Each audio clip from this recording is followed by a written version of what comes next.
Welcome to the Biz Gone Social podcast. We help entrepreneurs navigate how to get known, get customers, and get the edge over their competition. Here is your host, Lorraine Duncan.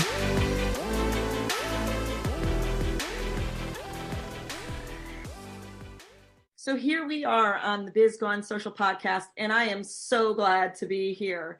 And my promise to you, as always, is I want to give you a little bit of verbal caffeine that's going to energize your business and your social media marketing. Because after all, don't you want to be the business that everyone's talking about? Because I know I do. And I am so stoked to have David Riss. Welcome, David. Thank you very much, Lori.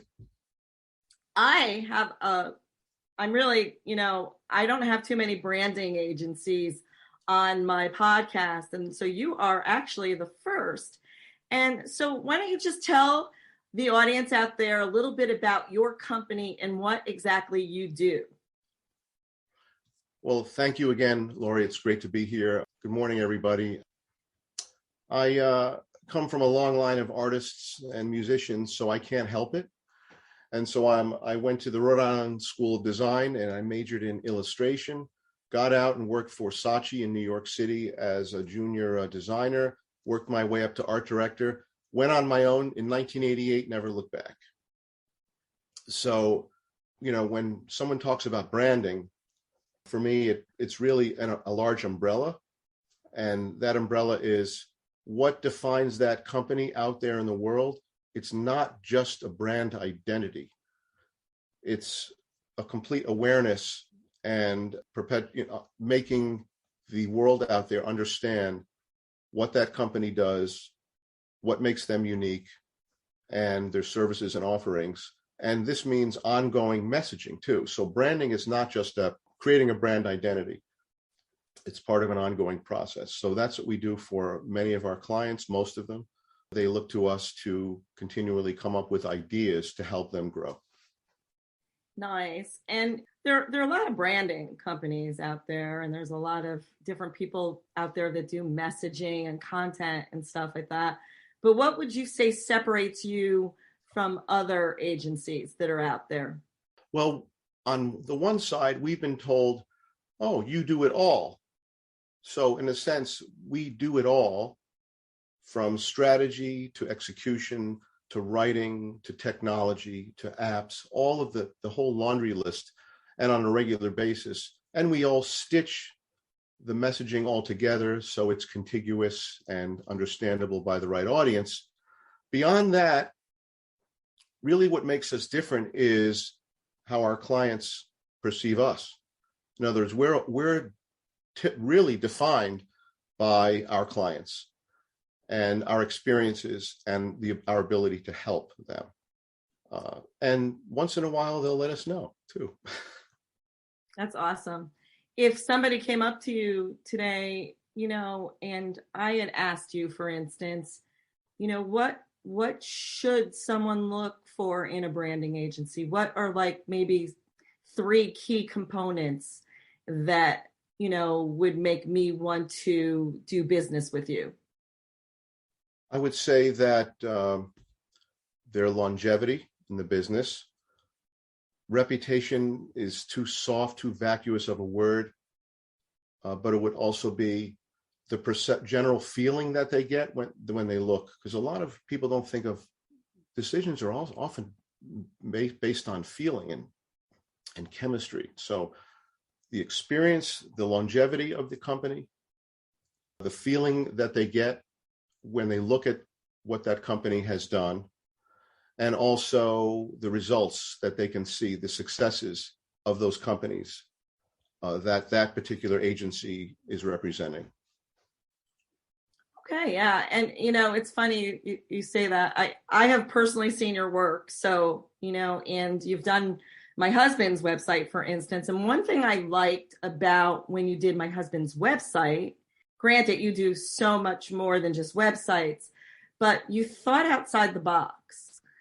My husband's website isn't just another plumbing website, for instance. It has humor in it.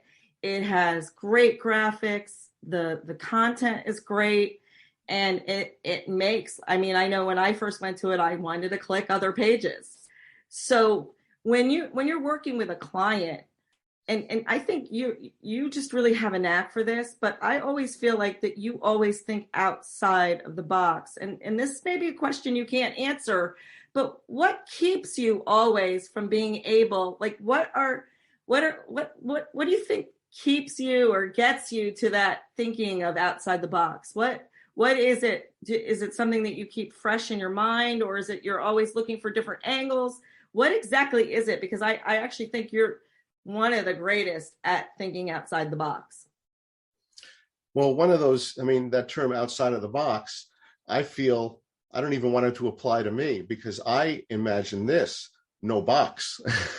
Ah, there you go. See, and that's what keeps you fresh. Yeah. So in working with a client, there has to be, I feel a lot of people don't think about this, but a lot of it has to do with the soft aspects of a business relationship, meaning the typical aspects are you on time? What are your fees? What are your services? What do you do? Okay. But I also have to convince myself that this is not just a lead, it's a need. And I have to it takes time to work out an understanding, a mutual understanding that there is a real need, and I have to take it in. Once I take it in, I think it comes down to just, again, who I am as a creative person. I can't help it.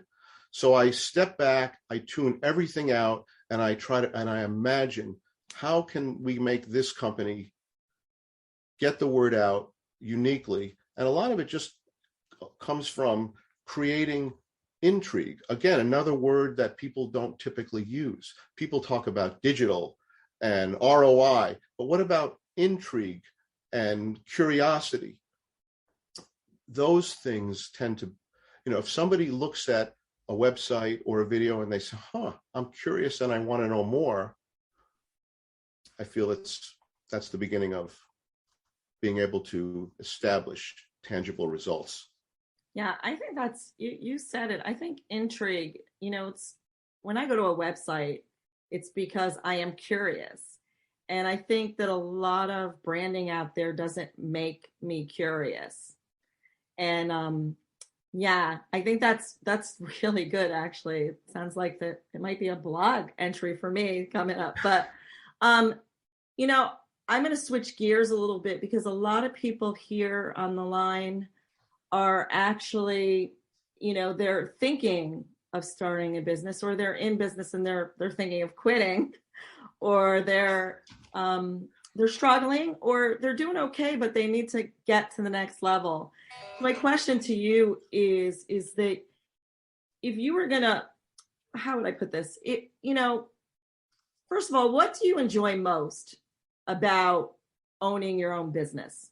The ability to have such a wide variety of projects and challenges, and then ultimately to actually gain the appreciation of my client and the results. And also, I just have this ability or innate drive for handling variety often. I don't necessarily believe in true multitasking. One can only do one thing at a time. Of course, I have people that help me on a variety of projects, but I really enjoy that challenge of exceeding the client's expectations, wowing them if possible, and ultimately making a difference. Yeah, nice. And the flip side of that, so here's the other side of the question. Everybody always talks about what they enjoy about business. What would you say your biggest challenge is when owning your own business? Deciding on where to put your own personal energies. I always say, and I've always believed, that you have to focus on what you love to do, what you can do, and what gives you the most satisfaction. And if satisfaction is growing your business, seeing your bottom line grow, whatever those goals are, to be able to meet those goals, those are the biggest challenges. I also see that in clients. Oh, David, I'm so behind on marketing. And these are fairly good sized companies. And so another challenge is to get clients of ours, and I would see other businesses might see that, to respond, to volley the project stages more quickly, getting the projects in and working as quickly as possible for them. Yeah, absolutely. And what do you think keeps you? What do you do now? To keep your business is changing as we speak now. And so what do you do to keep on top of things with your role in your business and what you do for your clients? Just years of continually training myself and improving upon organization, time management. Those are the two biggest pieces right there. By being in my own business, I love it so much, so that passion and love are there. So I don't have to worry about that. I have to worry about sometimes containing it. So, and also as a small business, I can turn very quickly. And I worked with some very large businesses, GE Capital, for example, to name Pfizer. And these are giant businesses that take so much time just to make a little turn or change. However, if I have the right individual and the right chemistry, actually, we can turn almost as quickly as I say, let's go. So it depends. Sometimes I have a very large client that just says, do what you need to get done, go. Right.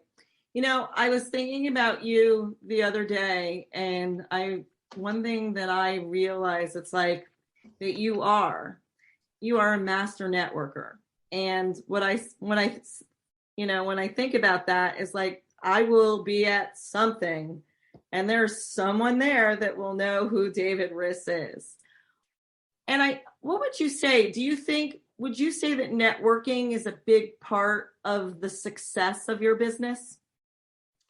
Yes.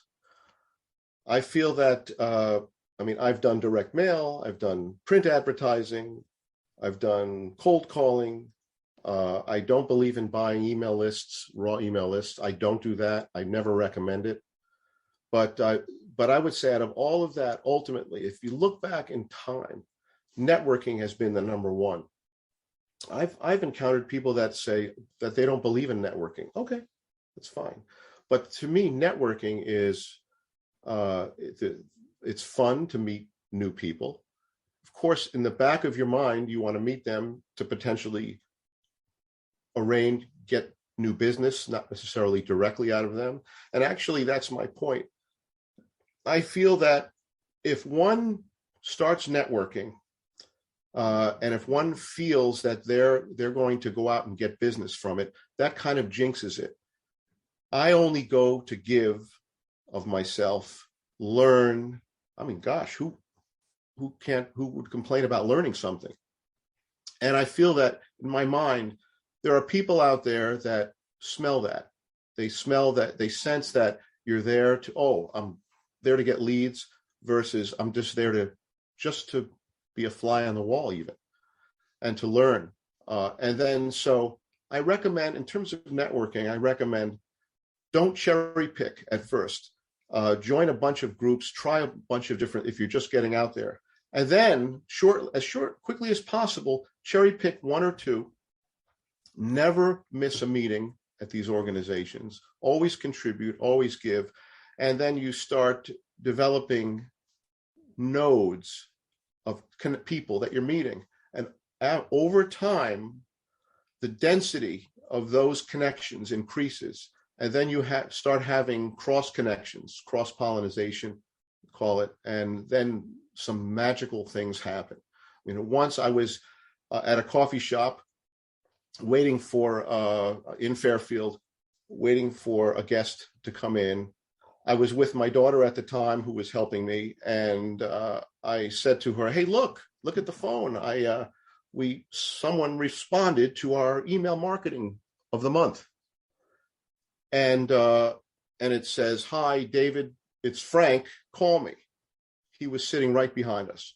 Oh my gosh. That's awesome. So things like that do and will happen. And I've been in one particular group for 14 years. And all I do is just go there and hang out and meet people. Yeah. But I think the key in networking is not to go after the business. It's to just be. Yeah. And I also think, you said something very key, giving and of course, relationships, because the more relationships you really deepen, the more people are going to be able to say, hey, I know this guy that would be so good for you.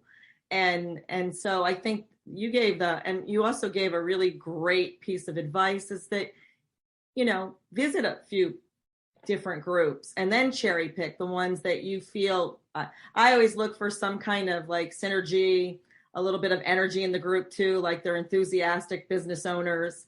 But I really think that one thing this all leads back to, and of course, because I am a social media podcast and I am a social media expert, is that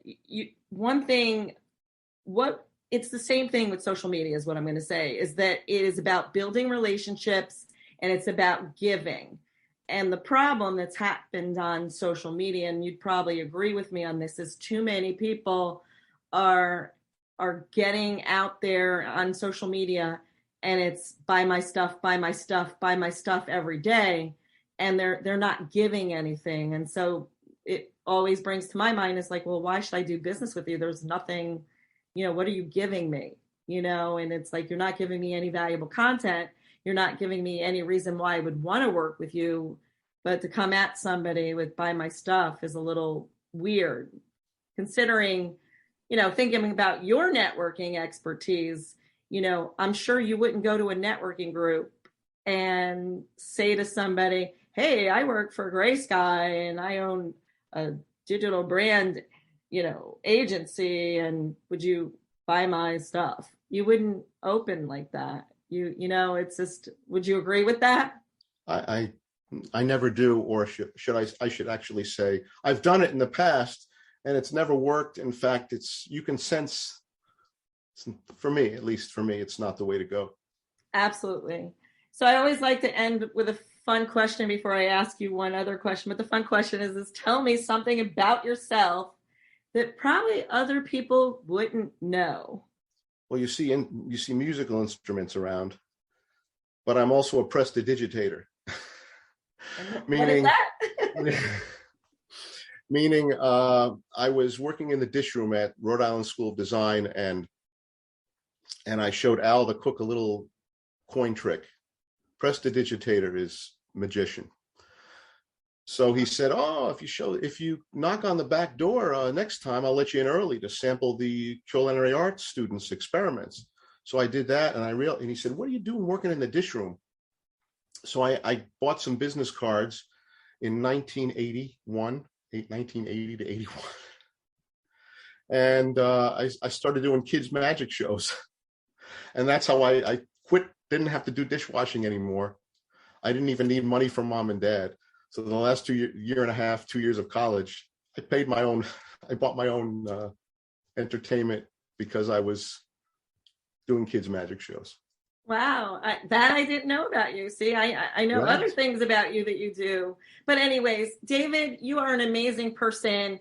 And so I'm sure you might have connected with somebody here that's listening today. So if David resonated with you, everyone out there, how would somebody get in touch with you? They can email me, david@greysky.com, GREYSKYE.com.